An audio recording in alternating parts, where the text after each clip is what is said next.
Magandang araw sa ating lahat.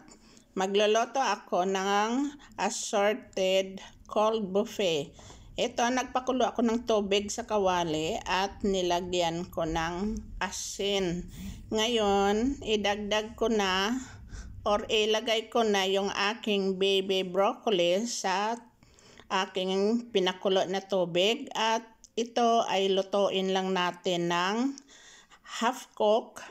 Huwag natin lutuin ng overcook kasi madodorog siya. Pero lagyan ko muna siya ng takip para madali maluto.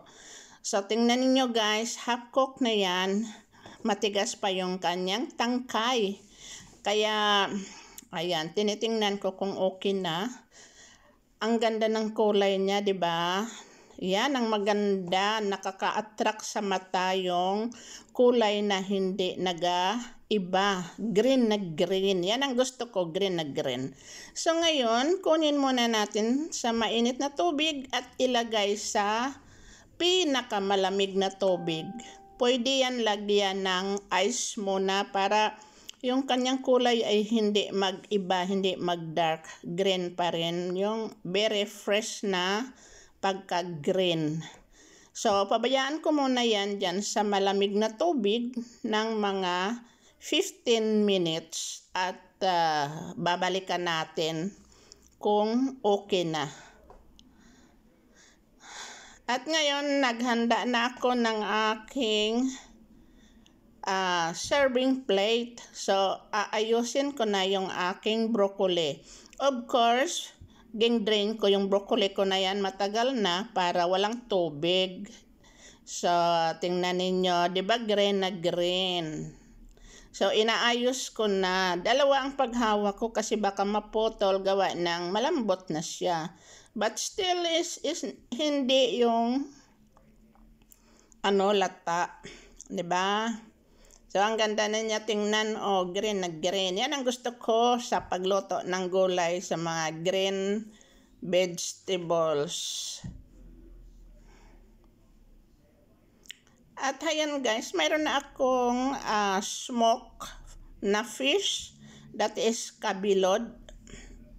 So, ginaseparate ko muna, gawa ng nagadikit. At para hindi masira sa pagkuha ko after, ayan, dahan-dahanan ko lang kasi para hindi masira. Masarap ang lasa ng smoke na yan na kabilod. Parang salmon din. Yung salmon pag smoke, masarap. So, instead na salmon ang gamitin ko, yung kabilod na lang kasi nagustuhan ko ang lasa nito. It's hindi maalat, katamtaman lang.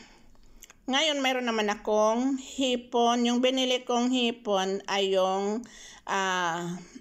half cook na niloto yan nila. Pero malamig na, naka-repack.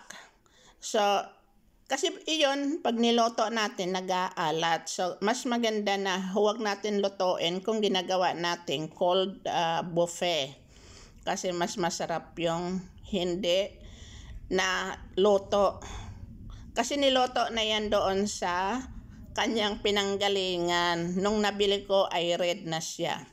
Ngayon, mayroon akong nilagang 2 pirasong itlog at ayan, binabalatan ko pa lang. Ngayon, ilagay natin sa ating cold buffet additional decoration and additional na maganda tingnan sa mata. 'Di ba nakaka-attract sa mata pag maraming kulay. Ayan, aayusin muna natin para maganda. Gustong-gusto ko yung mga ginagawa na ganon. Medyo may lang. Siyempre kailangan mo ang kapital pag gumawa ka ng ganon. So, medyo something special kung mayroon kang ginaserbihan na special. But ito ay para lang sa amin kasi hindi kami kakain ng karne kasi Holy Thursday itong araw. At ayan guys, may lemon ako. hatiin ko lang yung lemon, pero ginawa ko na ang kanyang form ay parang stars para maiba naman ang kanyang figure, ang kanyang sizes. Yun ay masarap yan squeeze dyan sa ating smoke kabilod at saka hipon. Ayan, tingnan ninyo guys.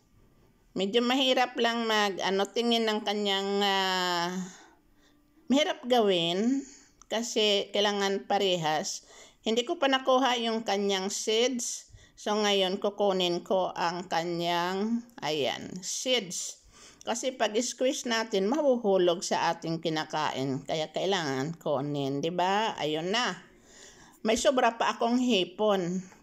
At kung mag-iba ang isipan, ay idagdag ko pa dyan. 'Di ba guys? Ayan. Bale, 4 lang naman kaming kumakain. So, okay na yan. Na pagsalo-saluhan. Mas masarap yung kaunti lang at pagsalo-saluhan. Ayan guys, proudly present ang aking nagawa. And I am very happy sa nagawa ko. Okay guys, so maraming salamat sa panonood ninyo sa aking video and see you next time. Bye-bye!